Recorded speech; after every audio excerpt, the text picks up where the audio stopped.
Meter berapa? 4, 5 ya. Motor suara ini.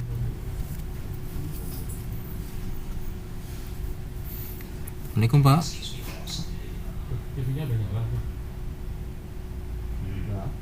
Halo, assalamualaikum Pak. Waalaikumsalam Pak. Selamat siang Pak. Siang Pak. Alif. Ya Pak.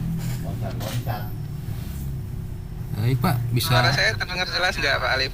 jelas Pak di saya? Terdengar Pak. Dengar jelas ya? Jelas Pak. Mungkin bisa langsung dimulai saja Pak. Waktunya udah masuk kok. Boleh, Ya, boleh. Silakan Pak, langsung dimulai Oke. saja. Baik. Iya. Siap. Oke. Baik, terima kasih Pak Alif atas waktunya yang sudah diberikan ya. Semoga kita semua selalu dalam keadaan sehat ya, teman-teman semuanya. Masih ngelag Pak. Adik-adikku mahasiswa, rekan-rekan di Andakara, semoga kita selalu sehat ya teman-teman semua. Kemudian tadi ada yang WA saya itu Mbak Siti ya, kalau tidak salah ya, sedang mengikuti wisuda SMA-nya ya, begitu ya teman-teman. Nah, oke teman-teman, baik, pada pertemuan ini ya teman-teman, kita akan membahas yang namanya monitoring evaluasi ya teman-teman. Nah, sebenarnya monitoring evaluasi ini merupakan salah satu bagian ya dari masuk bulan ini keselamatan pasien, ataupun ya. bukan di keselamatan Bulan kemarin masuk. dari program-program yang lain juga masih menjadikan suatu bagian. Tapi nanti kita fokuskan ke dalam sebuah pelayanan kesehatan perawat ya teman-teman. Tapi ada baiknya sebelum kita memulai pembelajaran ya teman-teman, kita berdoa dulu menurut kepercayaan dan agamanya masing-masing. Supaya apa? Supaya nanti dalam pemberian materi ini atau perkuliahan kita ini ya teman-teman, kita selalu diberikan penyerapan yang sangat bagus, kemudian itu selalu di dalam lindungannya, kemudian dimudahkan dan dilancarkan dalam proses perkuliahan ini. Maka dari itu saya pimpin doanya sesuai dengan kepercayaan dan agamanya masing-masing. Berdoa saya persilahkan.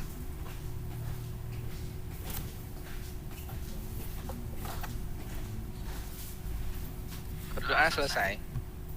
Oke, baik teman-teman. Ini kita pertemuan ketiga ya, adik-adikku mahasiswa ya, teman-teman semua ya. Oke, Iya, teman-teman, ini kita akan masuk pertemuan ketiga ya, benar ya. Saya ambil slide-nya dulu.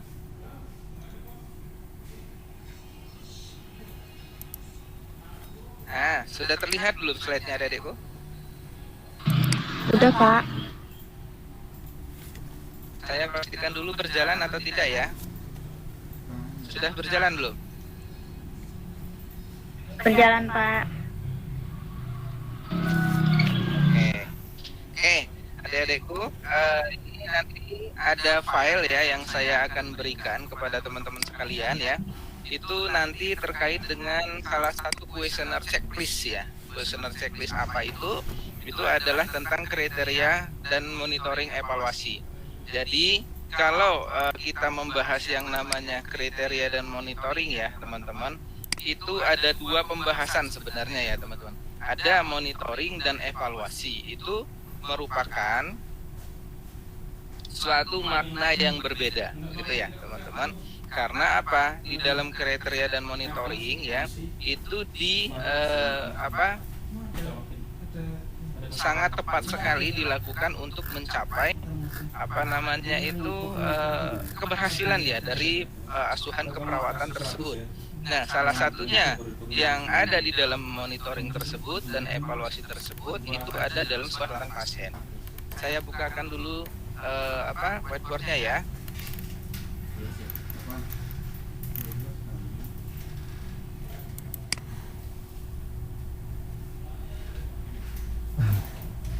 Baik, sebentar ya.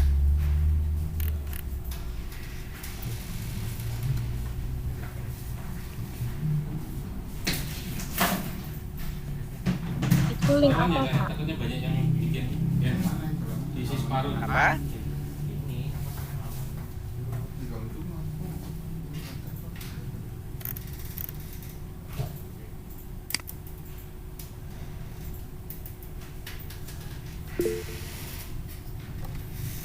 Ya, sudah terlihat belum whiteboard-nya? Sudah, Pak. Sudah ya. Oke, kita masuk di pembahasan monitoring dan evaluasi ya. Di sini ada kriteria ya. Kriteria. Kemudian di sini ada monitoring.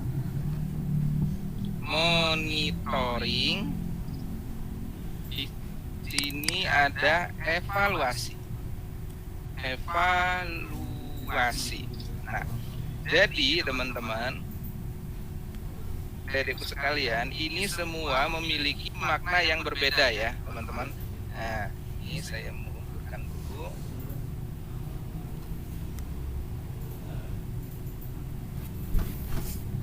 Nah, ini juga memiliki kriteria yang berbeda.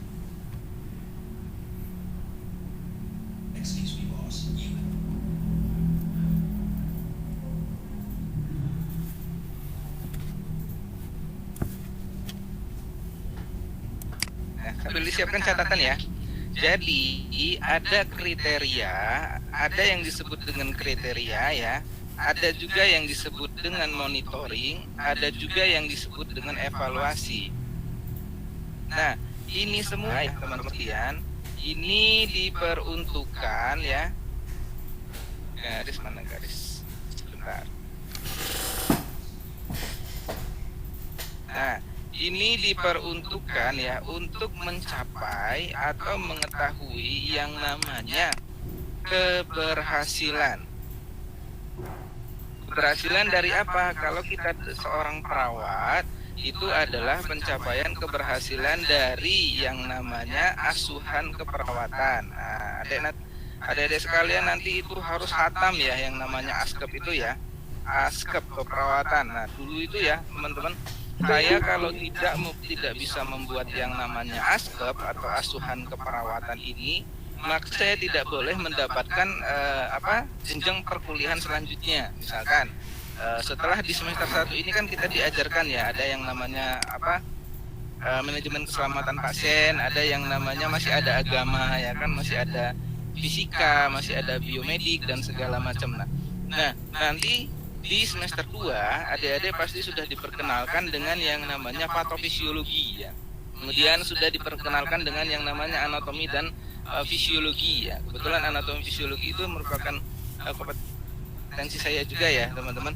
Nah, itu sebagai dasar nanti pembuatan asuhan keperawatan ini ya. Asuhan keperawatan ini. Nah, untuk mencapai asuhan keperawatan yang profesional ya, maka diperlukanlah satu kriteria khusus ya. Di sini itu apa? Itu adalah keselamatan pasien. Nah, jadi di sini ada yang namanya keselamatan pasien. Siapa yang memberikan keselamatan pasien ini? Ini adalah sebenarnya dari pihak manajemen rumah sakit yang dimandatorikan atau diperintahkan kepada satu perawat ya. Satu perawat, 2 dokter,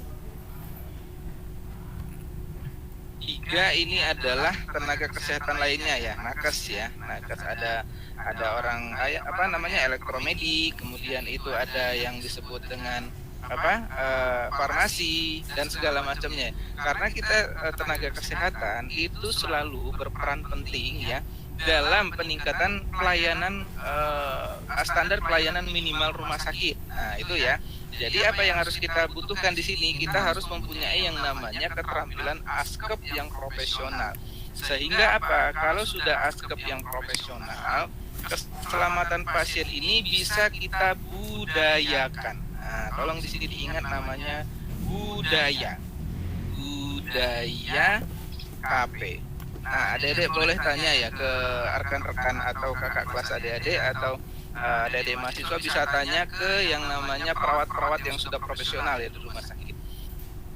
Tanya misalkan, Mas atau A atau Teh atau mungkin juga Akang, kalau di rumah sakit budaya keselamatan pasien itu seperti apa sih? Nah, itu namanya budaya. Berarti kalau sudah budaya, sudah diminta oleh pihak rumah sakit untuk menjelaskan atau untuk menjamin yang namanya keselamatan pasien. Bagaimana RS tersebut atau tim keperawatan tersebut ya, tim keperawatan untuk menjamin keselamatan pasien, melihatnya gitu ya. Di sini saya tuliskan melihat atau memantaunya, memantau ya. Melalui apa? Nah, melalui ini kriteria, melalui monitoring, melalui yang namanya evaluasi. Jadi apa itu kriteria Pak Merizal? Gitu ya. Mungkin pertanyaan adik-adik seperti itu ya. Kriteria itu adalah suatu bukan ketercapaian, apa yang disebut dengan macam-macam ya gitu ya, macam-macam. Nah, macam-macam indeks ketercapaian. Nah, kriteria atau item ketercapaian. Kecapaian. Nah, jadi di kriteria ini nanti akan ada beberapa pertanyaan. Nah, misalkan salah satu pertanyaan saja ya saya sebutkan, misalkan di sini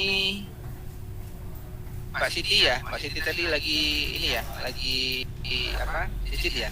Nah, Mbak Asri misalkan sebagai kepala ruangan, tolong dong dilihat ketercapaiannya kriteria monitoring evaluasi kita di dalam menjamin keselamatan pasien. Kan kalau di dalam ASKEP itu, asuhan keperawatan kan ada yang namanya intervensi ya di tahap ketiga. Intervensi itu biasanya kita memberikan obat, injek seperti itu ya. Kita memberikan kateter dan segala macam ya adik-adikku. Nah, di situ kan ada indeks ketercapaian. Nah, itulah yang disebut dengan kriteria, checklist atau item-item yang nanti akan dicapai. Itu untuk kriteria. Sedangkan apa ini monitoring ya? Monitoring ini adalah yang disebut dengan pengontrolan. Kalau di umum itu disebutnya pengontrolan ya. Kalau kita tenaga perawat itu disebutnya pemantauan.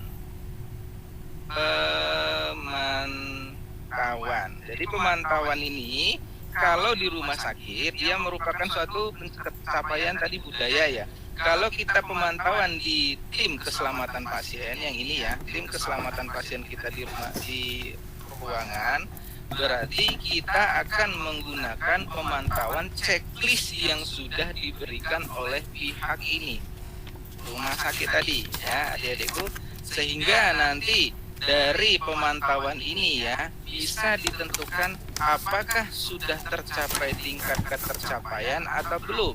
Melalui itu adalah evaluasi. Berarti di sini evaluasi pengambilan keputusan.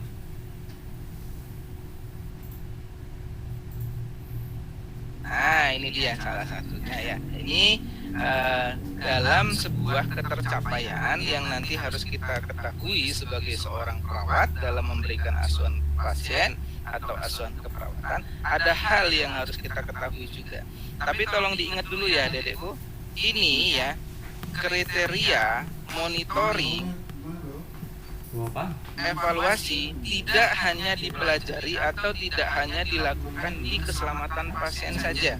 Nah, apa saja Pak yang bisa nanti kita lakukan dalam kriteria monitoring dan evaluasi? Itu ada keperawatan media, itu ada keperawatan jiwa, itu ada keperawatan komunitas. Nah, komunitas ini yang paling banyak mencapai kriteria monitoring evaluasi ya.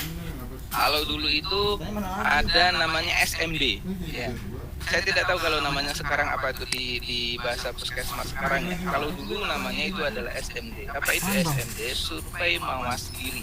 Survei mawas diri itu berupa kuesioner ya. Yang dulu saya bikin itu ada 102 pertanyaan. Itu dulu saya bikin untuk satu desa di desa di salah satu Cimahi ya. Ada yang teman-teman Cimahi namanya Desa Pada Suka. Ya. itu dekat kampus saya yang dulu ya, itu ada 102 apa 100 berapa pertanyaan sekitar seperti itu udah survei muas diri. Nah itulah yang disebut dengan kriteria. Jadi kita harus ingat dulu yang namanya monitoring dan evaluasi tidak hanya dipelajari di keselamatan pasien saja. Nah, mungkin adik-adik bingung ya dari sini mana sih sebenarnya Pak Merizal yang disebut dengan yang namanya monitoring evaluasi. Saya perlihatkan ya. Nah, ini tolong dilihat. Saya ambil slide-nya dulu. Kalau ingin bertanya, disambil saja ya. Saya ambil dulu, ini saya hentikan dulu ya.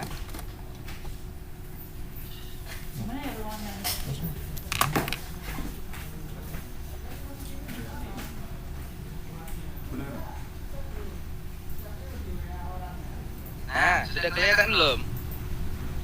Sudah, Pak. Nah, ya inilah adik-adikku namanya yang disebut monitoring dan evaluasi. Nah, mungkin nanti ketika adik-adik akan praktek ya di semester 2, semester 3 tidak akan lepas yang namanya dengan checklist ini. Termasuk saya sebagai dosen menilai mahasiswa itu dari mana? Dari MONEV, namanya monitoring evaluasi dosen, gitu ya. Nah, kalau adik-adik bagaimana cara menilainya itu nanti dari daftar tilik, gitu ya. Daftar tilik itu adalah daftar seperti checklist seperti ini yang nanti adik-adik akan bawa pada saat setiap praktik, ya, gitu ya. Dulu kalau saya mengajar yang namanya medical bedah, praktik keperawatan medical bedah, setiap melakukan praktik itu saya selalu berikan yang namanya monitoring evaluasi ini ya untuk mencapai sejauh mana ketercapaian mahasiswa saya dalam menjalankan praktik ini. Nah, begitulah nanti adik-adik dalam melaksanakan yang namanya asuhan keperawatan. Harus ada yang namanya ketercapaian monitoring dan evaluasi pasien safety. Karena apa di sini? Karena mata kuliah kita pagi ini adalah ini ya, manajemen keselamatan pasien ya. Jadi di sini adik-adik bisa ambil kesimpulan itu adalah monitoring dan evaluasi keselamatan pasien. Nah, ini salah satu contohnya, tapi ini tidak perlu dihafalkan sekarang ya adik-adikku ya. Ini nanti setelah adik-adik bekerja, setidaknya kalau diminta oleh kepala ruangannya, misalkan Mbak Asli tolong dong bikin MONEV tentang keselamatan pasien. Nah, berarti Mbak Darus sudah tahu, sudah dapat di perkuliahan ya. Oh, bikin MONEV itu yang dulu diajarkan oleh Pak Merizal dengan berbentuk sebuah kuesioner. Kuesioner tersebut terdiri dari kriteria atau item ini ya. Ada berapa item nih? Kriteria, ada budaya keselamatan pasien. Ya, kriteria yang akan dicapai itu apa saja ini? Rumah sakit melakukan survei awal tentang budaya keselamatan pasien. Kriteria yang kedua yang akan dicapai, rumah sakit menyusun strategi pengembangan program keselamatan pasien berdasarkan hasil survei tersebut. Yang kriteria yang ketiga, tersedia sistem dan alur komunikasi yang jelas ketika terjadi insiden. Masih ingat apa pengertian insiden kemarin? Ya, keselamatan pasien mencakup kejadian yang tidak diharapkan. Ini apa singkatannya kemarin? KTD. Nah, ini ya salah satu yang harus kita ketahui. Nah, inilah kriteria-kriterianya yang harus kita lakukan, begitu ya. Kalau yang A ini namanya temanya yang akan diambil dalam sebuah pencapaian kriteria dalam mencapai keselamatan pasien. Nah, ini nanti saya berikan ya ke adik-adik sekalian ya, supaya nanti ada bahan pembelajaran ya. Bahwa ternyata saya sebagai seorang perawat ya, kalau sebelum mengikuti perkuliahan dulu adik-adik tahunya kalau perawat itu berhubungan selalu dengan pasien ya, selalu suntik menyuntik, infus dan segala macam. Nah, setelah perkuliahan mungkin adik-adik sudah mulai terbuka di sini. Ya, sama seperti saya dulu adik-adik. Ketika saya mau masuk perawat ya dulu, saya mikirnya kalau perawat itu selalu berhubungan dengan pasien, benar. Ya, nyuntik, masang infus, kateter, kemudian kalau saya di medical bedah, misalkan nanti Mbak Asri bagian di medical bedah berhubungan dengan bedah dan segala macam, benar. Tapi ada satu manajerial yang harus kita ketahui di balik itu adalah bagaimana satu manajemen, dua entrepreneur, ya perawatan kan juga mempunyai entrepreneur, tiga komunitas, ya empat itu adalah struktural dan segala macam. Maka dari sini adik-adik nanti ya, apalagi adik-adik yang D3 ini kan nanti dididiknya menjadi kompetensi. Kompetensi itu wajib ditentukan dalam melakukan sebuah keterampilan yang namanya itu asuhan keperawatan yang kemudian akan dievaluasi. Karena nanti adik-adik ini yang menjadi suatu kompetensi yang nanti berhubungan langsung dengan pasien. Tuh ya, harus diingat dulu ya adik-adikku. Ada yang mau ditanyakan sampai di sini? Monggo, silakan. Bapak, saya mau nanya. Boleh? Kalau misalkan Boleh. kan tadi Bapak bilang tentang kepala ruangan. Kalau misalkan kepala ruangan itu kitanya yang ditunjuk atau sesuai kriteria tertentu baru bisa jadi kepala ruangan. Ya, salah satunya itu bagaimana menunjuk seseorang kepala ruangan, misalkan Mbak Puji, Mbak Asri, Mbak Mekarsari ya di sini. Kemudian itu ada Mbak Ita, ada Mbak Saskia. Nah, yang kepilih misalkan kepala ruangan pertama atas masa pekerjaan. Yang kedua itu adalah monitoring evaluasi. Nah, biasanya apa yang dinilai? Oh, Mbak Puji ini tingkat manajerialnya dalam memberikan keselamatan pasien atau dalam memimpin tenaga kerjanya atau dalam memimpin yang namanya rekan-rekan perawatnya itu mendapatkan nilai lebih, kan nilainya ada 0 sampai 5 ya kan nanti ya, 0 sampai 10. Nah, itu tidak usah dihafalkan dulu. Nah, jadi bagaimana menentukan kepala ruangan itu bukan atas dasar dipilih, tapi atas dasar rumah sakit ya menentukan dulu kriteria monitoring evaluasinya, namanya nanti kriteria monitoring evaluasi perawat ya, berbeda dengan pasien. Kalau kita ini kan keselamatan pasien. Nah, kemudian apalagi yang harus dilakukan? Nah, itu nanti berhubungan dengan yang namanya job deskripsi. Nah, itu nanti ditentukanlah Mbak Puji ini, oh ini Mbak Puji ini paling layak untuk menjadi kepala ruangan sekarang. Nah, itulah baru nanti diangkat. Jadi bukan ditunjuk ya Mbak Puji ya dan teman-teman sekalian ya. Itu berdasarkan namanya kriteria penilaian kinerja perawat. Nanti akan ada di manajemen keperawatan ya, yang itu ya. Itu terjawab Mbak Puji? Iya Pak, terima kasih. Nah, jadi bukan ditunjuk ya. Nah, tapi nanti itu akan ada kriteria penilaian. Ada lagi, satu lagi silakan. Saya ingin bertanya. Boleh? Kalau untuk perpindahan dari Bansal ke UGD atau ke tempat yang lain itu berdasarkan apa ya Pak? Oke. Nah, kalau perpindahan bangsal itu biasanya berdasarkan dari sama monitoring juga, tetapi itu nanti akan ditentukan atas ketentuan BOR ya. BOR itu ketersediaan tempat tidur.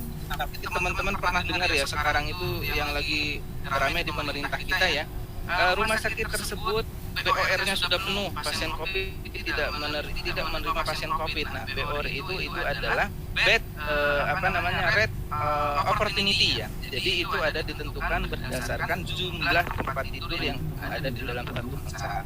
Nah, misalkan salah satu bangsalnya itu ada 20 tempat tidur, misalkan perawatnya cuma ada 5 atau 6 orang, maka kemungkinan Mbak kita atau Mbak yang lain ada kemungkinan mendapatkan rolling. Nah, itu salah satu ya penentuannya. Karena nanti ada BOR, TOY, ALOY, ALOS dan segala macam. Nanti itu di pelajaran yang selanjutnya ya. Nah, yang kedua ditentukan oleh yang namanya SDM. Nah, karena nanti kan dalam manajerial itu ada yang namanya MEM ya, metode, material, marketing dan many begitu ya itu. Nah, itu nanti akan ditentukan seperti itu. Nah, biasanya ditentukan dengan jumlah penghitungan SDM. Jadi di tempat rolling itu tidak semata-mata kita kenapa dipindahkan karena sudah melalui perhitungan apa namanya itu tingkat kriteria dan penghitungan jumlah keperawatan oleh kepala ruangan atau kepala bidangnya masing-masing. Pak, kami dari D3, mungkin pertanyaannya apakah bisa menjadi kabid? Tentu bisa. Gitu Mbak Gita. Baik Pak, terima kasih untuk materi ini. Oke, kita lanjut dulu ya. Nanti silakan ya kalau ada pertanyaan lagi ya dipotong lagi ya. Nah, ini dia. Tadi sudah saya jelaskan, ada yang disebut dengan monitoring ya, ada yang disebut dengan evaluasi. Nah, kalau monitoring itu teman-teman ingat saja kata-kata memantau. Nah, nanti untuk penjelasan seperti slide kata-kata di bawah ini teman-teman bisa baca ya. Saran saya kalau saya belajar tidak menghafal tapi dipahami kata-katanya saja. Kalau monitoring ini usahakan memantau. Di haki, lu tau haki nggak? Di school. Mengamati. Senpak. Senpak. Di setiap Mbak Ida, Mbak Asri nanti memberikan cuma 3 asuhan keperawatan harus dipantau. Salah satu contoh kecil aja Haki school. nanti kan Mbak kita praktek ya dan teman-teman pasti nanti diminta kan ada tulisan senpak tuh. Sebelahnya itu kan ada gang masuk situ. itu obatnya dexamethasone misalkan karena dia misalkan panas ya badannya dan ada infeksi maka diberikan dexamethasone. Dexamethasone itu adalah obat golongan antibiotik ya teman-teman. Nah, antibiotik itu bukan obat panas, antibiotik itu adalah untuk membunuh bakteri. Tentunya sebelum memberikan antibiotik tersebut kita harus lakukan dulu yang namanya skin test. Ya, skin test itu disuntik ya, nanti akan didapatkan di perawatan bedah ya. Skin test itu disuntik sedikit ke permukaan kulitnya, ke dalam kulitnya, sehingga nanti obatnya dimasukkan beberapa mili begitu. Nanti dievaluasi selama 15 menit. Nah, alergi tidak. Nah, itulah salah satu memantau dan mengamati. Kalau tidak alergi, oke, berarti si pasien A tersebut tidak mempunyai yang namanya alergi terhadap obat dexamethasone. Maka boleh kita berikan dexamethasone gitu. Tapi kalau seandainya 15 menit kemudian atau 10 menit kemudian pasien tersebut menderita gatal-gatal atau kemerahan atau ruam di area suntikan tadi, maka pasien tersebut mengalami yang namanya alergi obat dexamethasone. Berarti adik-adik sekalian tidak boleh memberikan obat dexamethasone itu. Selanjutnya, maka obat dexamethasone harus diganti. Inilah yang namanya menjaga keselamatan pasien dengan monitoring. Nah, sampai di sini bisa dipahami ya, monitoring ya. Berarti kalau udah kata ada monitoring, ingat memantau, mengamati, gitu ya. Nanti kata-kata ini panjang sekali, tapi intinya dia itu adalah memantau, mengamati. Itu ya, ini yang disebut dengan monitoring tadi. Sekarang evaluasi. Kalau evaluasi ini sudah pengambilan keputusan. Saya kasih contoh tadi ya, yang kita akan memberikan obat dexamethasone tadi ya. Wah, alergi, kata si Mbak kita ya, ngomong ke kepala ruangan. Itu pasien A ternyata alergi dexamethasone teh. Berarti kita tidak usah memberikan dexamethasone lagi ya, karena berhubungan dengan nanti keselamatan pasien. Kan keselamatan pasien itu kan ada banyak ya, obat, tempat tidur, sarana dan prasarana dan segala macam. Nah, maka disinilah pengambilan keputusan. Apakah tetap diberikan atau tidak teh? Nah, biasanya seperti itu kan. Oh jangan. Nah, inilah yang disebut dengan evaluasi pengambilan keputusan. Nah, biasanya di sini bagaimana pengambilan keputusan sudah ada penentuan penilaian dari kegiatan. Kegiatan kita apa tadi?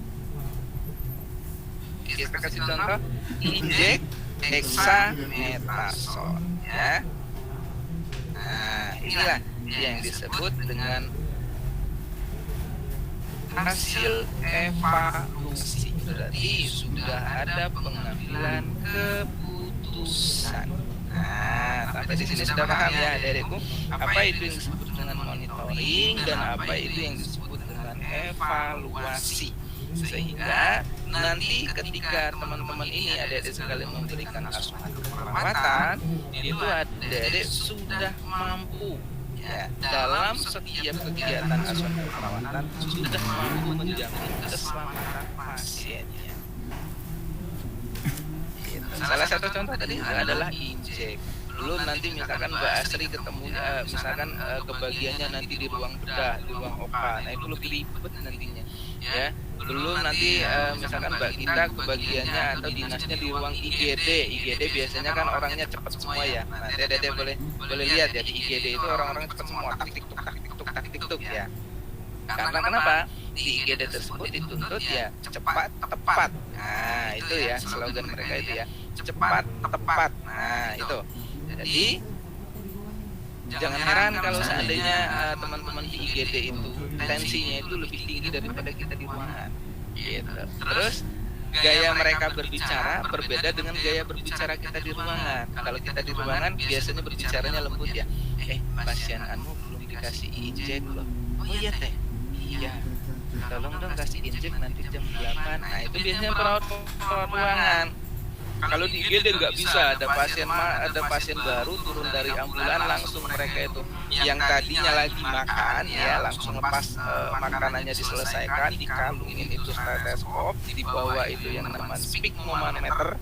Sphygmomanometer itu alat tensi itu ya, dibawa lagi troli alat yang lain. Mana pasiennya Pak? Ini lihat sudah berdarah, maka langsung dilakukan hecting terlebih dahulu. Itu salah satunya.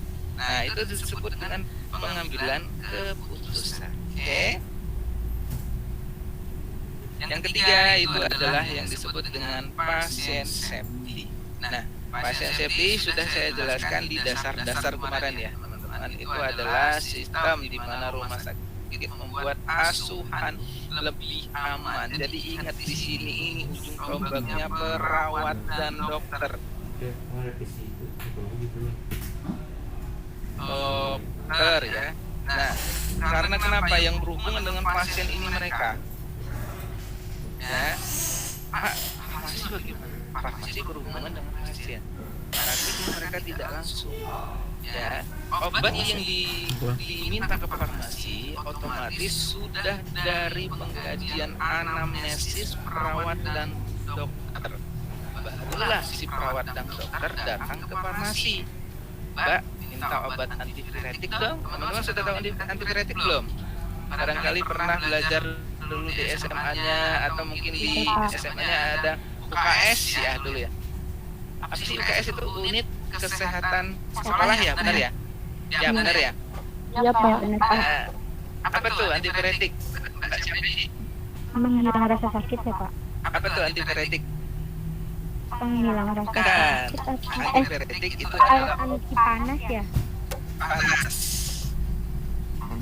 Antipiretik, anti panas, macam-macamnya obatnya ada banyak ya, ada Sistenol, kalau yang banyak di warung apa namanya, paracetamol dan segala macam ya. Apalagi Panadol ya, ada paracetamolnya. Nah Panadol itulah baru yang disebut analgetik. Analgetik itu penghilang rasa nyeri. Nah, kan berbeda, nanti ada beberapa golongan. Nanti ada pasti paham hal seperti itu. Nah, jadi di keselamatan pasien ini ada harus paham sekali. Misalkan kalau ketemu nanti biasanya kan kalau dokter itu kan tulisannya kan mohon maaf ya jelek-jelek ya. Ya kan, coba baca tulisan dokter. Bisa dibaca Pak. Bagus ya kan. Nah, itu. Nah, udah kayak Udah rumput kayak ya rumput kan. bergoyang Pak. Udah kayak rumput bergoyang Pak. Naik turun. Nah, salah satunya itu. Ya, benar. Nah, maka Tahunya salah cuma satunya C. itu harus paham adik-adik. Nah, C itu apa biasanya? DX biasanya, DX itu diagnosa, DCT, itu paracetamol. Itu kita harus tahu nanti. Biasanya rumah sakit punya panduan sendiri ya singkatannya. Kadang kadang deh Ada itu yang seperti manajemen. Iya. Reksa ini kan DX kan biasanya kan ada di diagnosa medis ya kan. Kalau seandainya DX di dalam pengobatan itu nanti dexamethasone seperti itu dia. Nah, maka dari itu rumah sakit sudah punya panduan sendiri nanti keselamatan pasien. Nah, nanti ada deh pasti ngalamin deh. Dulu saya masih di pelayanan ya. Setiap hari ngelihat tulisan seperti itu, kadang-kadang sudah puyeng. Nah, inilah yang disebut dengan bagaimana sih saya menjamin keselamatan pasien, gitu ceritanya ya. Oke, sehingga apa? Yang keselamatan pasien ini ya tidak menimbulkan apa? Tidak di dasar-dasar dulu. Risiko, dulu ya. Apa di sini? ATD. Kejadian yang tidak diharapkan. Berarti kalau kejadian yang tidak diharapkan, bahasa Sundanya atau bahasa kerennya insiden gitu. Bahasa Inggrisnya ya insiden gitu. Kalau bahasa kerennya lagi accident, kecelakaan gitu ya teman-teman. Inilah yang disebut. Kalau bahasa medisnya apa? Kalau bahasa Bekasinya. Oke, ya. Lanjut. Kita masuk di tujuan monitoring dan evaluasi. Nah, ini tolong diperhatikan bahwa di dalam tujuan monitoring dan evaluasi mempunyai tujuannya masing-masing. Tapi ingat, konsep kita itu adalah keselamatan pasien ya untuk mata kuliah ini ya. Jadi apa? Terlaksananya satu biasanya obat-obatan ya, benar obat, benar pasien, benar dosis ya, benar jam ya, dan segala macam. Nah, tujuan yang kedua itu adalah monitoring evaluasi pasien ya, keselamatan pasien berhubungan dengan sarana dan prasarana. Oke. Sarana dan prasarana apa saja Pak Mirizal? Itu semua yang ada di dalam ruangan. Nah, ruangan siapa? Ya ruangannya pasien, gitu. Ya, ruangan pasien itu harus kita jamin. Mulai dari apa? Bednya, tempat tidurnya, ya. Itu kan nanti teman-teman tuh pasti ngalamin tuh kalau sudah menjadi perawat. Bagaimana monitoring, ya, keselamatan pasien pada pasien yang mempunyai bed dengan ada penyangga atau pembatas ya kiri kanannya itu dengan yang tidak, pasti teman-teman lebih was-was yang tidak. Nah, apalagi teman-teman berada di ruangan yang namanya IGD. Saya mungkin nggak mungkin kalau di IGD itu sudah masih ada bed yang tidak ada penyangga. Ya, saya kasih tahu saja sisi satu kecil saja. Ada pasien datang dari diantar oleh ambulan ya, atau diantar oleh masyarakat dengan kecelakaan pendarahan di kepala. Beneran itu WA-nya. Ya, otomatis adik-adik kan harus menjalankan pengecekan darahnya dulu kan, entah hekting, entah segala macam lah itu. Nah, biasanya kalau darah itu semakin banyak keluar atau secara masif keluar, maka pasien itu akan mengalami yang namanya shock hipovolemik adik-adik. Ya, shock hipovolemik itu adalah sudah mulai kekurangan cairan di dalam tubuh. Biasanya ditandai dengan apa? Pasien itu gelisah, ya, pasien itu disorientasi, ya, pasien itu sudah melantur. Nah, berarti di sini apa yang harus kita lakukan adik? Yaitu penyangga tadi, bednya tadi. Coba kalau tidak, dia gulang-giling, mika, miring kanan, miring kiri, akhirnya jatuh. Inilah yang banyak terjadi di rumah sakit. Nah, maka standar rumah sakit tersebut ya, rumah sakit itu kan ada di Undang-Undang nomor berapa adik-adik? Ada yang sudah tahu belum? Ini harus tahu ya, kita sebagai perawat. Undang-Undang nomor 44 tahun 2009 itu Undang-Undang rumah sakit. Dan yang harus adik-adik wajib ketahui, Undang-Undang nomor 38 tahun 2014. Nah, itulah kita, Undang-Undang keperawatan. Nah, nanti mungkin ada pertanyaan lagi, Pak Mirzal boleh nggak perawat buka praktek? Boleh, sudah keluar undang-undangnya, tapi atas dasar asuhan keperawatan. Gitu. Ya. Nah, itu salah satunya kenapa tadi harus ada bednya ya. Maka tujuan monitoring evaluasi tadi ada berbagai macam. Tadi ada obat-obatan ya kan, ada sarana dan prasarana, kemudian itu ada fasilitas. Fasilitas itu apa saja fasilitasnya? Seperti pencahayaan. Pencahayaan itu di ruangan itu kita harus ukur loh sebenarnya. Hanya saja mohon maaf, perawat kita itu terkadang malas mengukur seperti itu ya, lalai. Berapa pencahayaan yang harus diperkenankan ya? Pencahayaan di dalam suatu ruangan itu ya, kalau dalam suatu pekerjaan medis itu tidak boleh kurang dari 100 lux.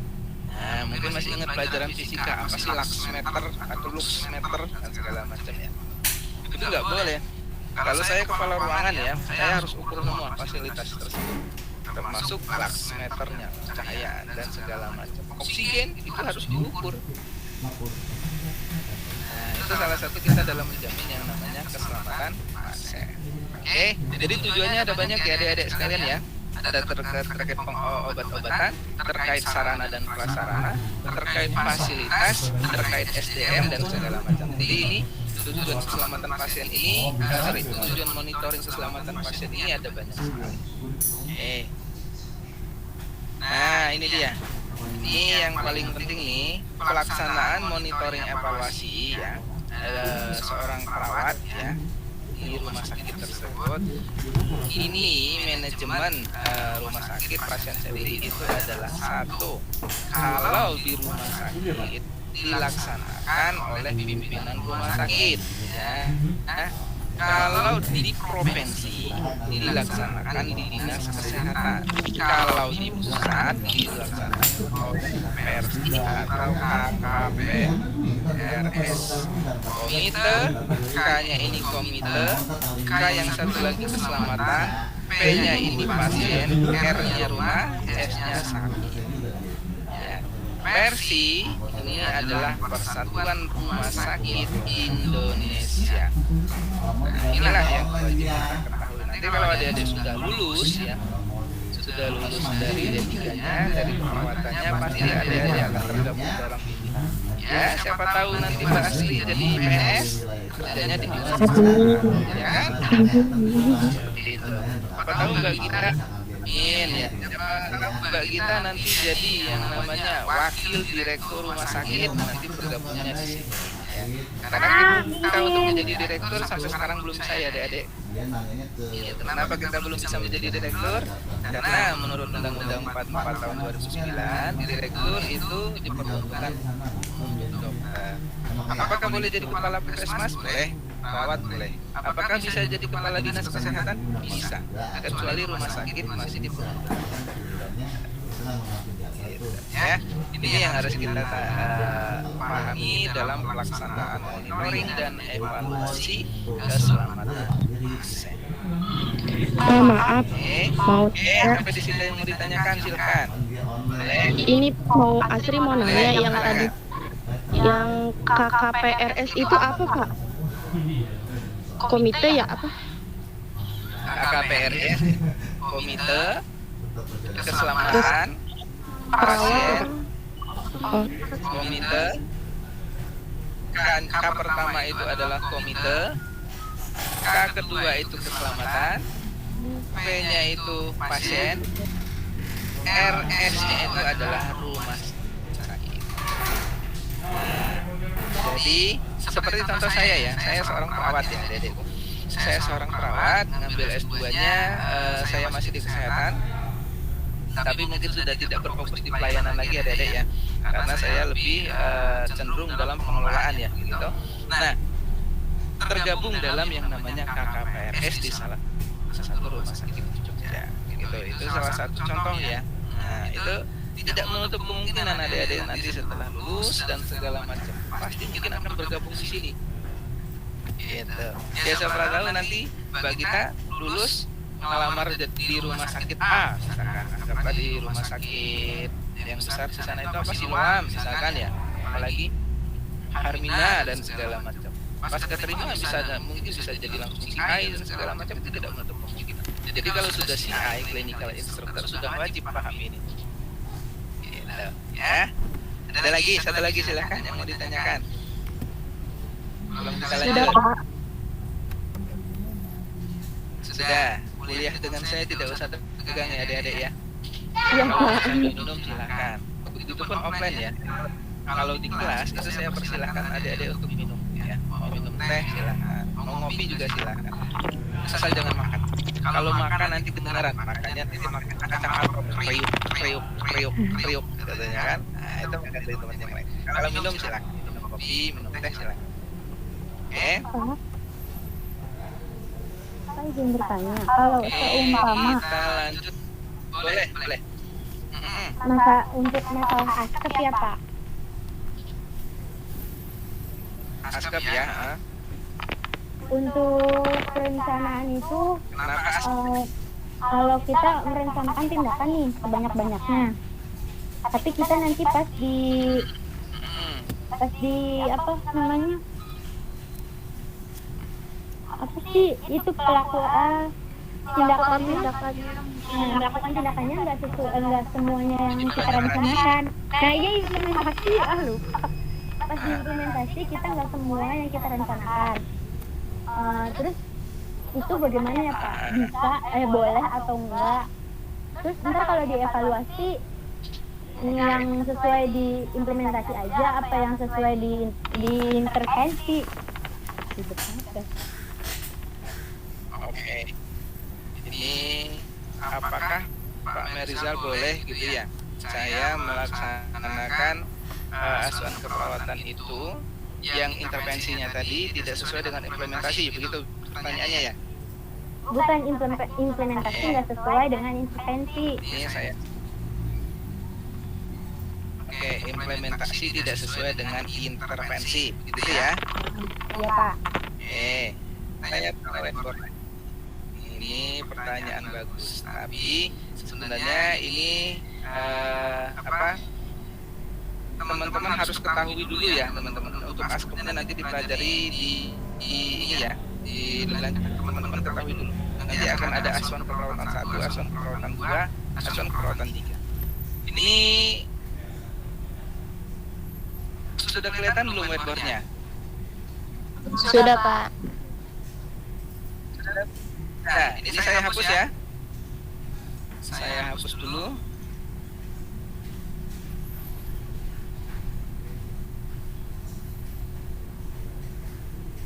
Nah, kita mulai dengan pertanyaannya. Siapa tadi?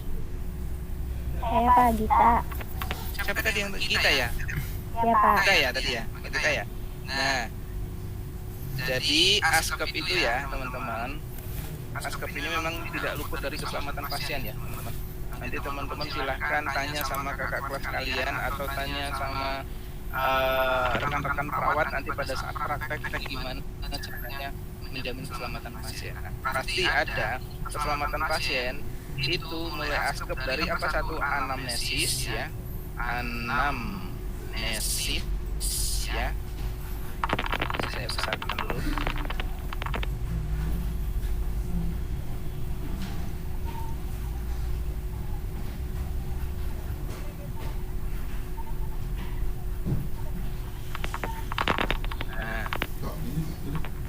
Anamnesis 2 itu adalah diagnosis ya. Ini salah soalnya. 3 itu adalah pertanyaannya intervensi. 4 itu adalah pertanyaannya tadi implementasi. 5 itu adalah evaluasi. Nah, apa itu anamnesis? Anamnesis itu adalah pemeriksaan fisik, head to toe ya, PMFIS ya. Mentok di Zoom doang. Head to toe, berarti dari kepala sampai ke kaki.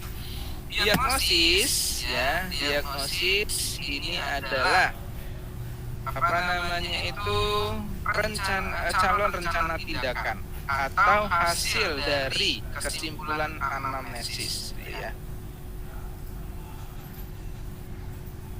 dari pemeriksaan. Nah, di diagnosis inilah rencana intervensi sudah mulai dilaksanakan ya. Rencana intervensi sudah mulai dilaksanakan. Kalau diagnosisnya itu DBD ya, demam berdarah ya, diagnosis medisnya, berarti apa yang harus teman-teman lakukan di intervensi? 1 ya, pemberian antipiretik ya kan, panas ya, obat panas. Yang kedua analgesik ya kan, dan segala macam ya. Nah, inilah salah satu intervensi ya. Kemudian kompres dingin ya, kompres dan segala macam dan lain-lain ya. Nah, inilah intervensinya Mbak kita ya. Nah, sekarang diimplementasi. Bagaimana Pak kalau diimplementasi ini tidak sesuai dengan intervensi, maka ada dua kemungkinan. Kalau tidak ada ditemukan bahaya baru atau tidak ada ditemukan manifestasi klinis, teman-teman sudah tahu manifestasi klinis belum? Manifestasi itu tanda dan gejala ya. Sudah belajar anatomi, teman-teman? Sudah ya? Di semester 1 kalau tidak salah lihat ada anatomi dan biologi ya. Nah, Iya Pak. itu anamnesis apa namanya, implementasi. Kalau tidak ditemukan yang namanya manifestasi klinis, manifestasi klinis itu adalah tanda dan gejala yang baru. Nah, berarti intervensi masih bisa dilaksanakan. Betul? Kalau masih bisa dilaksanakan, tetapi implementasinya berbeda atau tidak sesuai dengan intervensi, maka bisa disimpulkan malpraktik. Nah, ya, bisa disimpulkan perawat tersebut melakukan malpraktik. Malpraktik itu adalah, sudah tahu kepanjangan malpraktik belum?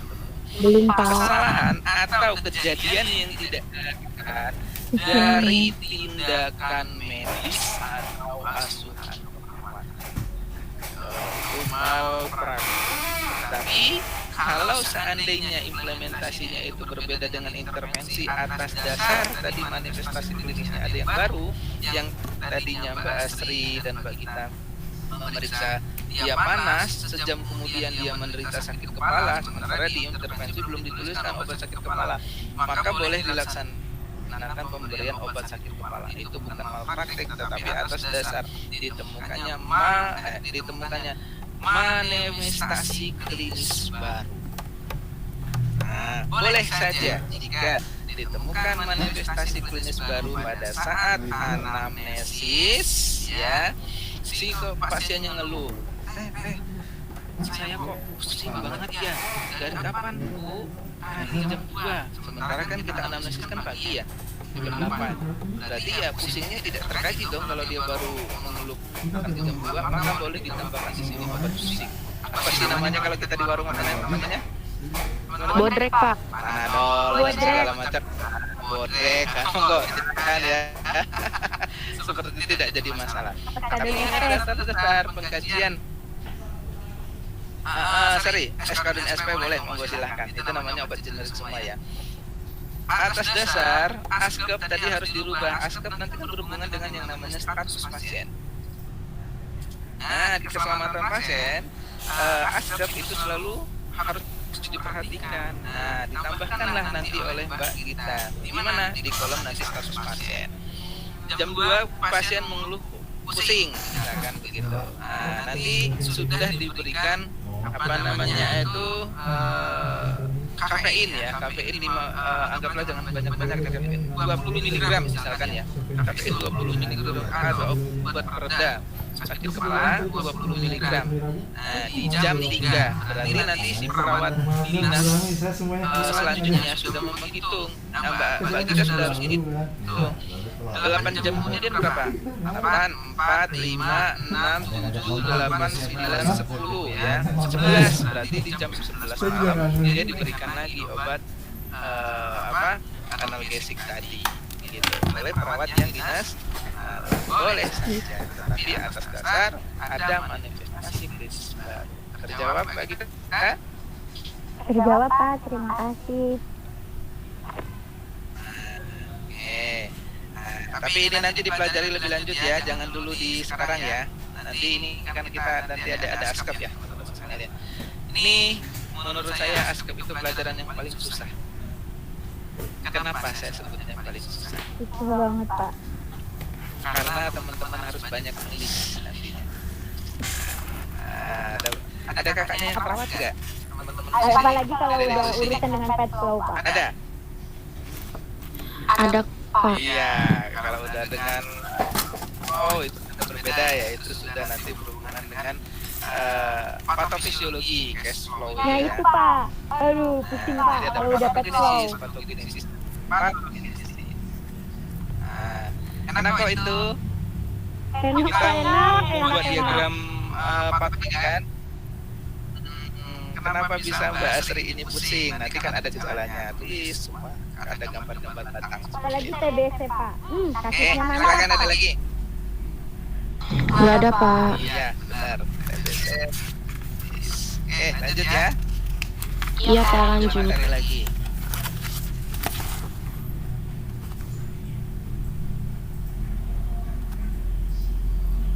Nih, tadi sudah, sekarang kita ada tolak ukur. Tuh kan benar ya, tolak ukur itu budaya keselamatan pasien yang harus diutamakan ya untuk mencapai MONEP ini. Yang kedua, pendidikan dan latihan oleh perawatnya gitu. Jadi yang di sini yang dilatih itu adalah perawatnya, karena kita seorang perawat ya, teman-teman wajib dilatih. Kemungkinan besar teman-teman lulus tahun kapan ini? 2021 masuk 2022 2024-an ya. Mudah-mudahan peraturannya belum berubah. Kalau peraturan belum berubah, kita masih pakai yang namanya Permenkes nomor 11 tahun 2017. Itu pendidikan dan latihan tentang keselamatan pasien. Karena kita orang kesehatan, jadi panutan kita itu adalah di Kementerian Kesehatan. Itu. Leadership nanti teman-teman dilatih. Laporan keselamatan pasien biasanya dilaporkan per bulan. Standar asuhan keselamatan pasien di sini ada standar, ada berapa kemarin? Masih ingat nggak? Ada berapa standar keselamatan pasien? 6 atau 7? Ini gampang banget.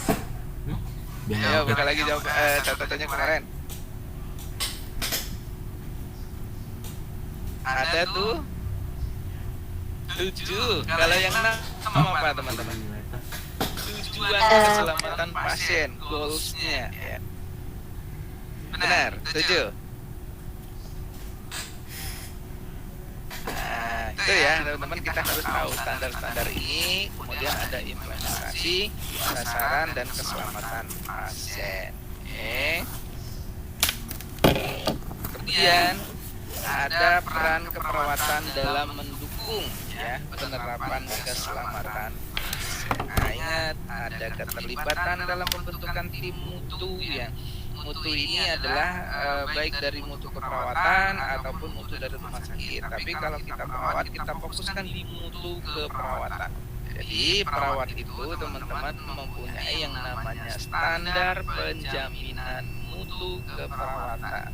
Biasanya yang menilai itu adalah kepala bidang keperawatan untuk menilai misalkan Mbak Gita, menilai Mbak Asri, nantinya menilai Mbak Siti dan segala macam ya. Ini standar mutu ini dilaksanakan di dalam ruangan sehingga mutu ini dapat terlaksanakan untuk menjamin pelayanan minimal. Tentunya rumah sakit itu adik-adik punya standar pelayanan minimalnya masing-masing. Pelayanan Mangunkusumo, Siloam, Hermina, kemudian dan segala macam ya, RUSUD Jakarta itu mempunyai standar pelayanan minimalnya masing-masing. Jadi selama ini pengalaman saya ya, standar yang paling tinggi itu adalah rumah sakit Limpo. Itu ada Siloam Group, itu mereka standarnya tinggi. Gitu ya. Kalau rumah sakit RUSUD ada cerita lucon ini ya. Mudah-mudahan tidak terjadi di mana-mana ya. Saya tuh dulu tidak memakai seragam perawat ya adik-adik. Waktu itu saya mau mau pulang ke rumah ya, habis dinas ya di RSUD ya. Waktu itu masih zaman praktek ya adik-adik, masih zaman praktek profesional 2011 ya, 2010-2011. Saya cerita sedikit ya. Pulang dari rumah sakit mau pulang itu saya langsung ganti kostum. Jadi baju perawatnya saya tinggal di ruangan karena masih bersih ya. Saya tinggal di ruangan, saya pakai baju biasa, pakai kaos oblong, pakai celana jeans seperti itu ya. Pulang itu tahun 2011. Nah, ketika di parkiran itu ada keluarga pasien sedang berbincang-bincang. Ya. Itu katanya meninggal ya katanya. Iya meninggal. Kok bisa meninggal? Jawabannya apa? Namanya saja RSUD. Ya pelayanannya yang akan paling minimal. Sepertinya itu jangan sampai terjadi hal seperti itu. Maka dari sana kualitas mutu perawatan itu bisa direncanakan. Kira-kira Anda bisa menangkap nggak kenapa? Apa makna dari perkataan saya tadi? Namanya saja RSUD. Gitu. Jadi tidak heran kalau pasien itu banyak meninggal di RSUD. Kira-kira bisa nangkap nggak? Kira-kira maksudnya apa itu? Ya begitu. Bisa ya? Paham kok, Pak.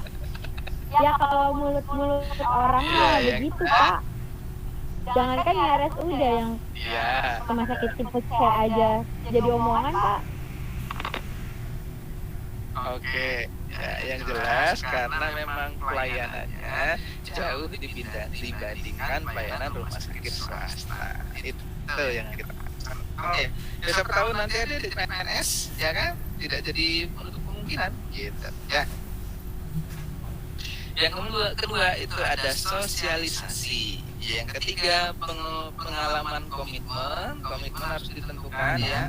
Kalau sudah menjadi perawat berarti harus menekuni yang namanya organisasi kita apa? PPNI. Jagalah nama baik ini. Karena PPNI ini ya salah satu naungan kita di Indonesia. Oke, melakukan self assessment bidang keperawatan benar. Nah, self assessment ini adalah asesmen mandiri ya. Asesmen mandiri di bidang keperawatan. Contoh self assessment itu seperti ini, adik-adik. Biasanya kan kalau nanti adik-adik sudah bekerja kan ada lembaran ya diberikan oleh pihak misalkan kepala ruangannya. Kalau untuk asesmen mandiri, sudah mampukah, pertanyaan seperti ini, sudah mampukah saya memberikan infus, sudah mampukah saya memberikan injek, sudah mampukah saya mengedukasi pasien? Nah, jawabannya iya atau tidak. Nah, biasa seperti ya, kalau kita menjawab tidak, berarti kita belum mampu melaksanakan yang namanya injek. Maka saya sebagai kepala ruangan belum berani untuk melepas dari kita itu untuk melaksanakan injek, harus saya dampingi dulu. Itu yang namanya self assessment. Itu mendukung keselamatan pasien loh, adik-adik. Ya. Nah, misalkan Mbak Asri menjawab sudah mampukah saya memberikan penata laksanaan kateter, misalkan Mbak Asri menjawab belum. Nah, maka saya sebagai kepala ruangan belum berani untuk melepas Mbak Asri untuk memasang kateter.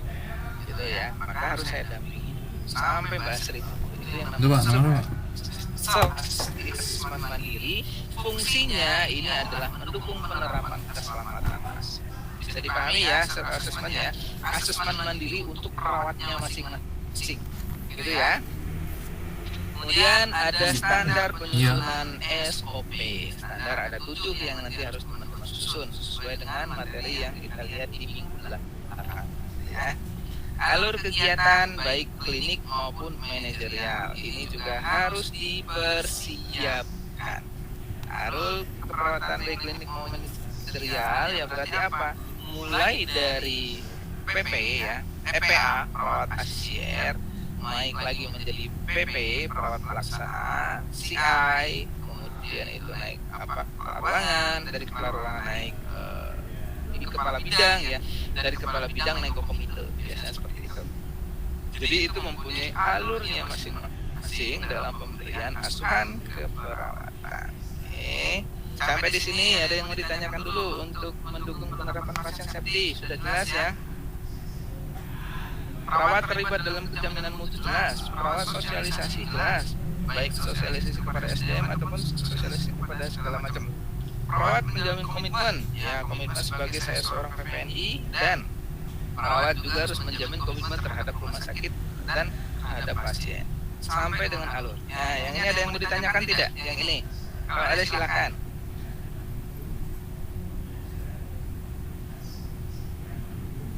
Tidak ada? Kalau tidak ada, saya lanjut. Ini saya kasih contoh kasus satu ya, adik-adikku. Ini saya ambil keselamatan pasien dalam pemberian obat. Jadi di sini terlibat dalam pemberian obat itu ada dokter, ada perawat, kemudian itu ada lagi siapa namanya itu farmasi. Ya, ini orang yang terlibat dalam pemberian obat. Maka dalam pemberian obat kita harus tahu bagaimana tentang KP-nya atau keselamatan pasiennya. Monitoringnya bagaimana? Tadi sudah saya jelaskan di materi-materi pertama tadi ya. Untuk memberikan injek ya. Apa tadi siapa? Dexa apa? Starson ya? Dexa ya? Dexa. Nah, itu kita harus melakukan yang namanya skin test. Ya. Di sanalah kita monitoring dan evaluasi salah satu contoh kecil saja. Jadi untuk melakukan pengobatan Dexa tersebut atau pemberian injek Dexa adik-adikku sekalian harus melakukan screen test untuk mengetahui apa monitoringnya. Alergi enggak? Tidak. Alergi tidak si pasien ini dengan si dexamethasone. Kalau alergi jangan kita berikan, kita ganti obatnya. Itulah fungsinya screen test, untuk memonitoring dan evaluasi keselamatan pasien di bagian perawat dalam memberikan pemberian obat, gitu ya. Tujuannya ini dia, mendapatkan gambaran keadaan saat ini. Siapa yang dimaksud itu adalah pasien. Dengan cara apa? Tadi kita kasih contoh skin test, berarti dapat gambaran langsung kan setelah 15 menit kemudian apakah terjadi kemerahan atau enggak. Berarti kalau terjadi kemerahan apalagi bentol-bentol ya jelas bisa diambil kesimpulannya di dalam evaluasi keselamatan pasien ini si korban mengalami alergi. Berarti jangan kita berikan. Tujuan monitoring. Yang kedua, membandingkan pola penggunaan obat. Ya, apa itu membandingkan pola penggunaan obat tersebut? Ya, kita melakukan yang namanya evidence base, ya. Evidence base itu berdasarkan dengan kejadian-kejadian yang sudah ada. Itu penggunaan obat ini efektif tidak untuk menurunkan rasa nyeri. Penggunaan obat ini efektif tidak untuk menurunkan rasa panas pada pasien. Maka itu boleh kita lakukan pola penggunaan obat. Jadi kalau seandainya obat saya sebut merek misalkan paracetamol ini ternyata penurunan panasnya dari 39 sampai 35 derajat Celcius itu memakan waktu 10 jam misalkan. Dengan Sistenol hanya bisa makan waktu 4 jam. Lebih baik kalau panasnya itu lebih dari 38 derajat Celcius, maka lebih baik Sistenol. Tapi kalau panasnya itu di bawah 38 derajat Celcius, lebih baik itu adalah paracetamol. Kenapa Pak Merizal harus ada perbandingan seperti itu? Ya, kalau panas dengan salah satu contoh panas ya, panas pada pasien dengan contoh yang rendah, kita berikan dosis yang rendah, maka nantinya tidak akan menjadi resisten si pasien tersebut, gitu. Tapi kalau seandainya panasnya cuma 37,5 kita beri Sistenol yang dosisnya tinggi, maka ketika dia panas dikasih dengan paracetamol tidak akan kuat. Nah itu bahasanya ya. Maka lebih baik memberikan dosis kepada pasien itu adalah dengan dosis yang paling rendah terlebih dahulu. Gitu. Saya mau tanya, karena adik-adik sudah dapat pelajaran anatomi dan fisiologi ya, saya mau tanya dulu sebentar. Ya. Mungkin kepada Mbak Gita atau adik-adik ya yang lain ya, Mbak Asri atau siapa saja. Saya mau tanya adik-adik, anatomi fisiologi apa yang sudah dipelajari? Yang sudah dapat materinya apa?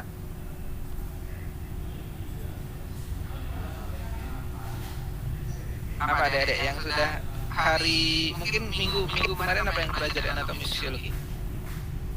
Itu Pak, apa nama-nama bagian tubuh gitu kayak apa sih? Lupa lagi namanya.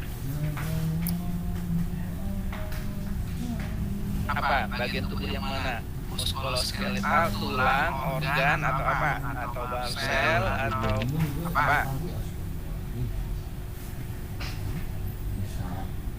Bagian tubuh yang mana?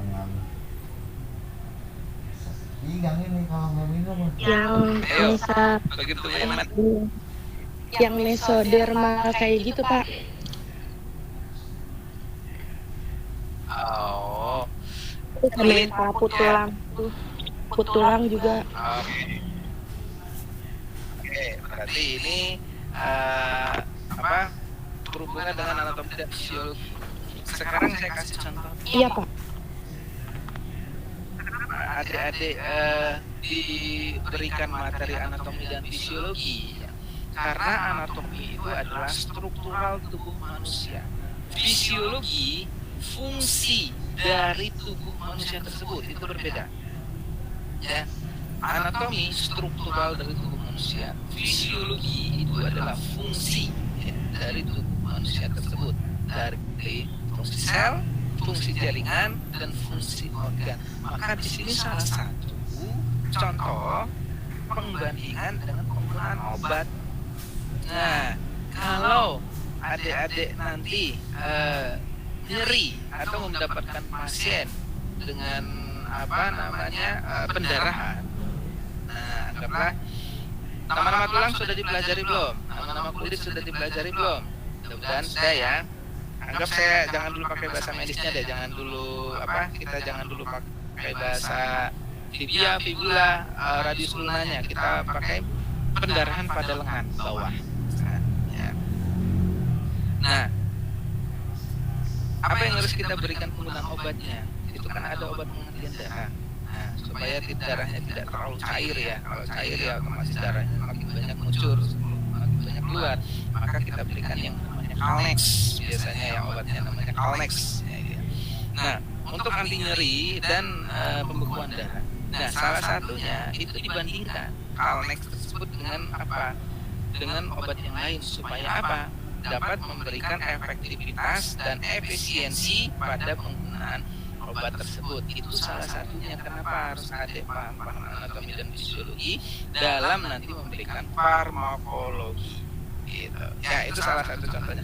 Karena apa? Nanti pasti berhubungan dengan keselamatan pasien. Gitu.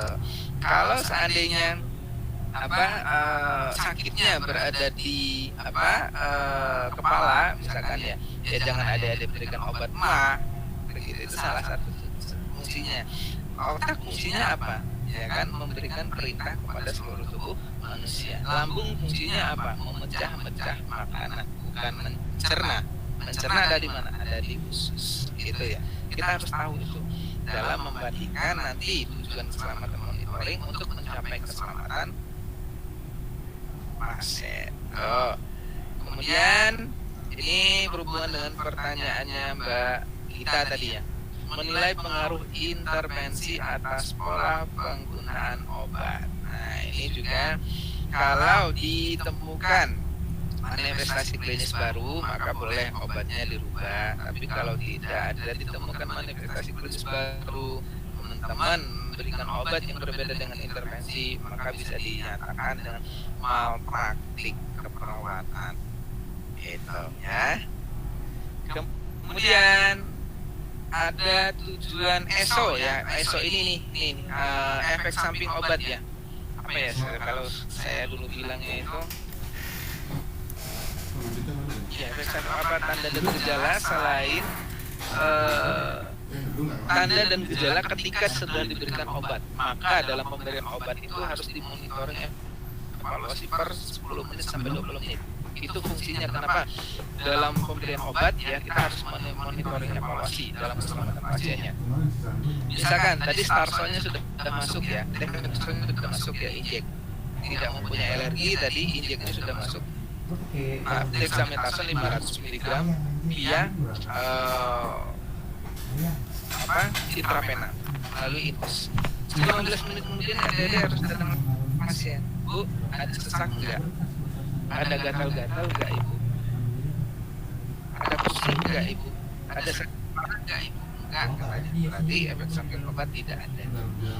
Maka dari itu ESO pada keselamatan pasien setelah adik-adik memberikan pengobatan harus dilaksanakan sedini mungkin.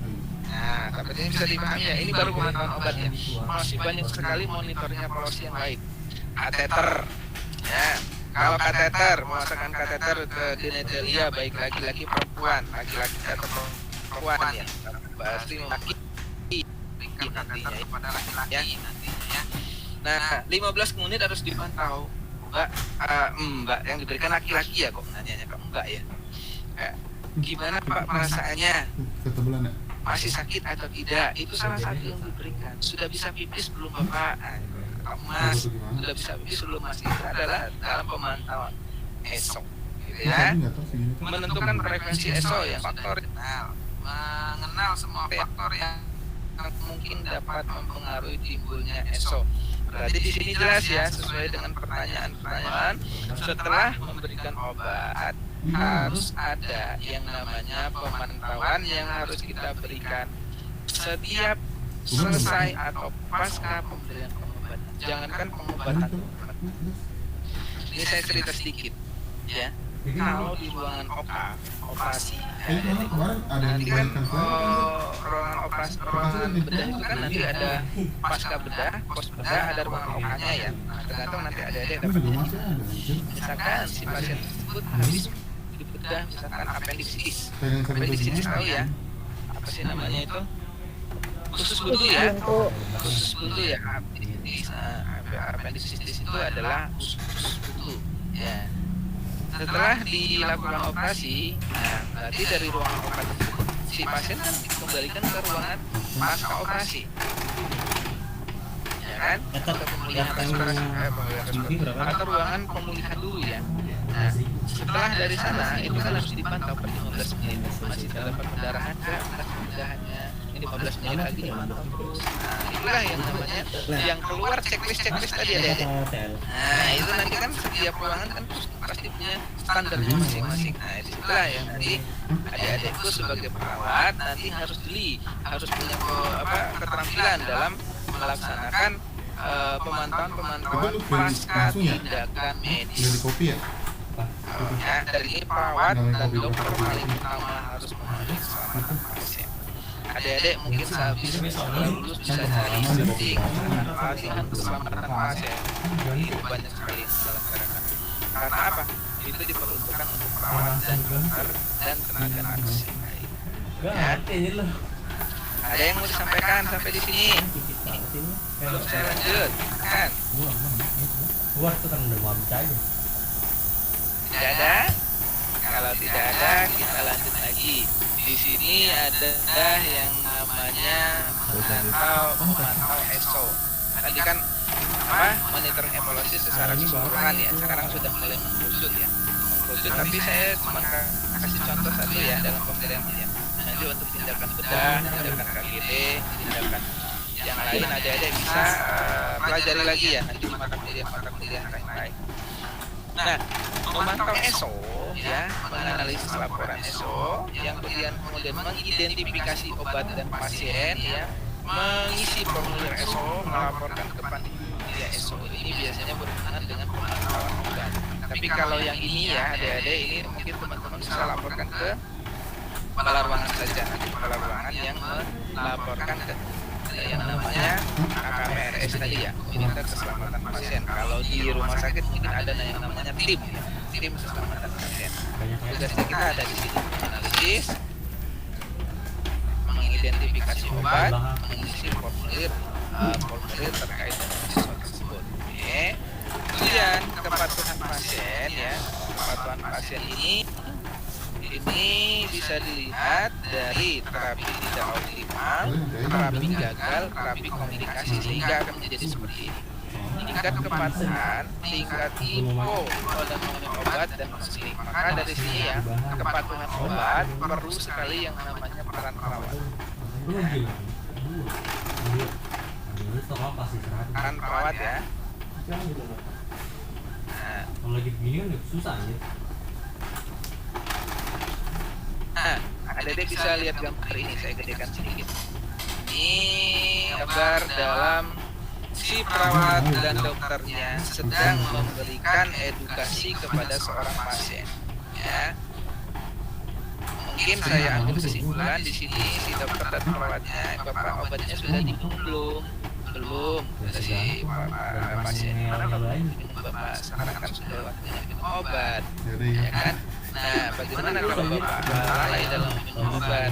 Nanti apa yang terjadi itu adalah keterlambatan kesembuhan dari manifestasi klinis tersebut yang seharusnya nyeri tersebut sudah reda di jam 7, akhirnya karena bapak tidak minum obat di jam 4 akhirnya jadinya malah makin lama. Itu salah satu contoh yang diedukasi oleh si para dokter dan para perawat ini. Gitu. Maka si perawat dan dokter ini adalah merupakan suatu partner. Ya, dokter memberikan yang namanya tindakan medis, perawat memberikan asuhan. diagnosanya dokter dengan diagnosa medis, perawat dengan diagnosanya diagnosa. Jadi dua-duanya mempunyai diagnosa dalam menjamin dalam melaksanakan pelayanan kesehatan pada seorang pasien. Dalam penentuan kepatuhan obat, salah satu monitoring keselamatan pasien, si perawat dan dokter ini wajib memberikan edukasi kepada si pasien. Nah, sampai di sini mulai dipahami ya, kenapa kadang-kadang itu kalau dokter visitasi ke pasien itu selalu bawa perawatnya. Ada yang tahu nggak? Nggak pernah dokter itu visitasi sendirian, pasti datang ke ruangan, "Neng, temenin yuk," gitu. Nah, kenapa? Ada yang tahu nggak alasannya? Pasti ada perawat yang mendampingi beliau ini, si dokter ini. Ada yang tahu nggak kira-kira kenapa dalam menjamin ini? Nah, kalau tidak tahu saya kasih tahu. Nah, jadi begini adik-adik, yang berhubungan dengan pasien yang 24 itu adalah dokter memberikan asuhan, dokter memberikan tindakan medis. Tindakan medis tidak diberikan dalam setiap waktu karena tujuan pasien masuk ke rumah sakit itu adalah untuk mendapatkan perawatan dan pengobatan. Gitu ya. Jadi perawatlah yang memahami kondisi pasien selama 24 jam full. Maka dari itu si dokter tidak memahami kondisi pasien tersebut. Nah, karena beliau tidak memahami, beliau kan pahamnya itu adalah tindakan medisnya, ya. Karena kita dokter dan perawat fungsinya berbeda ya, nanti adik-adik ya. Ya, maka ketika datang si dokter tersebut itu belum ke pasien, dia datang ke perawatnya terlebih dahulu ke ruangan kita di Anastasia. "Mas, tanya dong," kata si dokter, "pasien si B itu sudah diinjek ya tadi?" "Sudah, Dok." Nah, kita menjawab kan, "Sudah, Dok, sudah kita injek. Ada keluhan nggak kira-kira?" Itu pertanyaan dokter tuh biasanya. "Sama ini enggak sih, Dok? Sudah evaluasi sama saya selama 30 menit ini tidak ada keluhan." "Oke, kalau tidak ada apa? Ada sesak nafas tidak di pasien?" "Nggak ada sih, Dok, normal, Dok." Nah, karena kita yang paham pasiennya, kita yang melakukan PMI setiap waktu.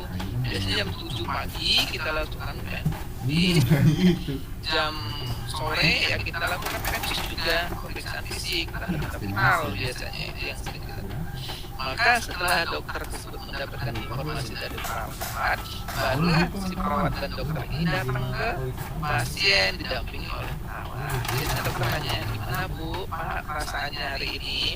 Sambil diperiksa melalui stetoskop dan segala macam. Ya, itu karena si dokter sudah mendapatkan informasi dari perawatnya terlebih dahulu. Maka perawatnya dan dokter wajib datang bersama untuk melakukan visitasi kepada seorang pasien. Sampai di sini ada gambaran nggak tuh? Kenapa mereka selalu datang berdua?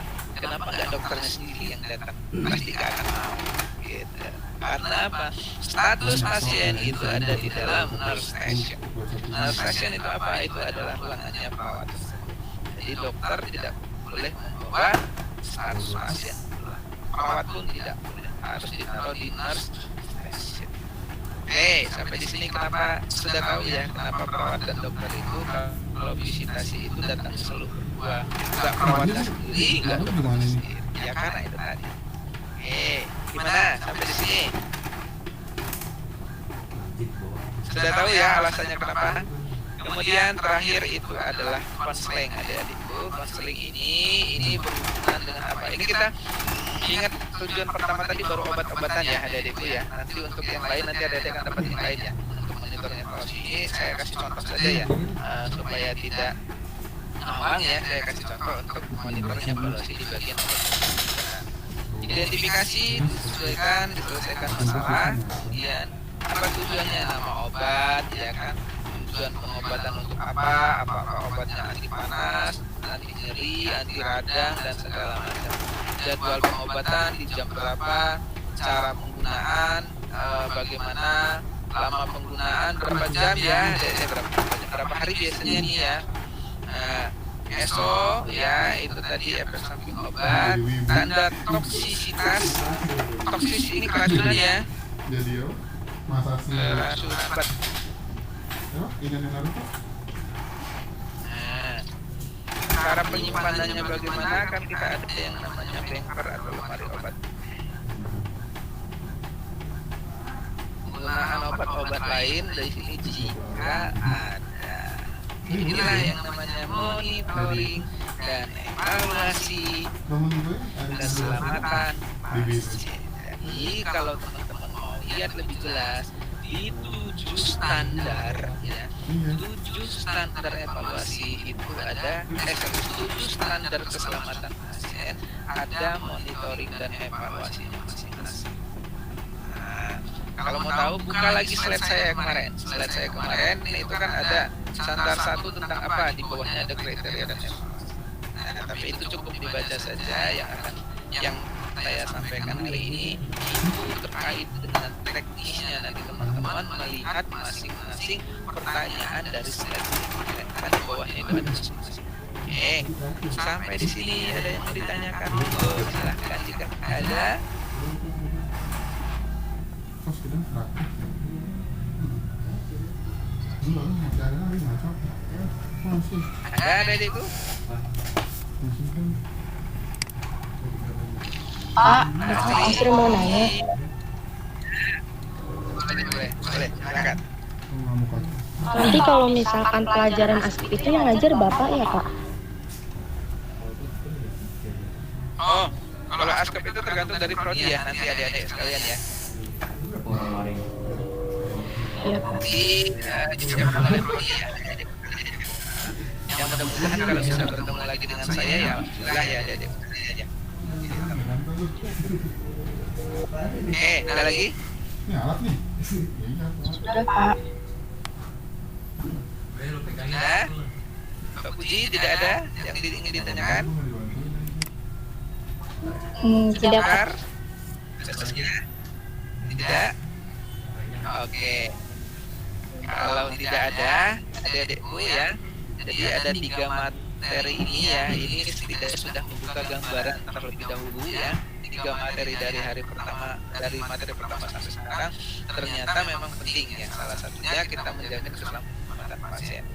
Kenapa? Dokter pun mempelajari namanya keselamatan pasien, adik-adik sekalian ya. Farmasi mempelajari keselamatan pasien, adik-adik sekalian. Maka dari sini salah satunya karena berhubungan sekali nanti dengan namanya asuhan.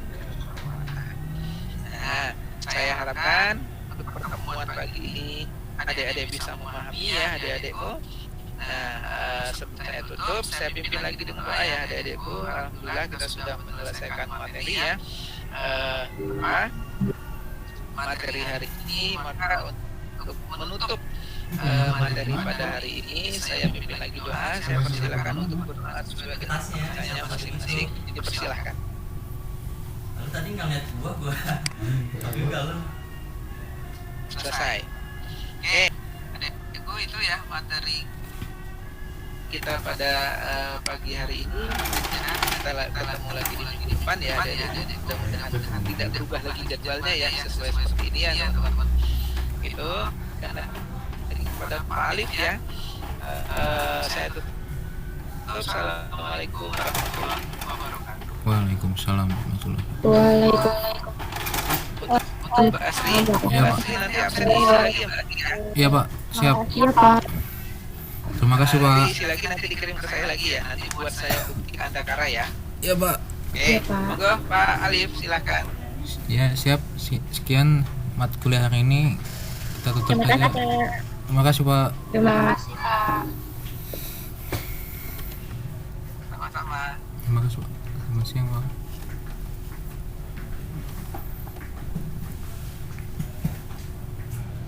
Nggak bisa kok. Ayo lo.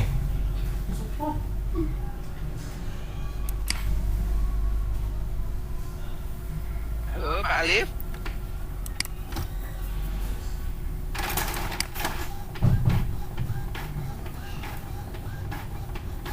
Oke. Mungkin Pak Alif, saya kembalikan lagi Pak Alif ya. Oh iya Pak, ya siap. Sudah Pak. Terima kasih Pak. Enggak, silakan. Ya maaf. Terima kasih Pak.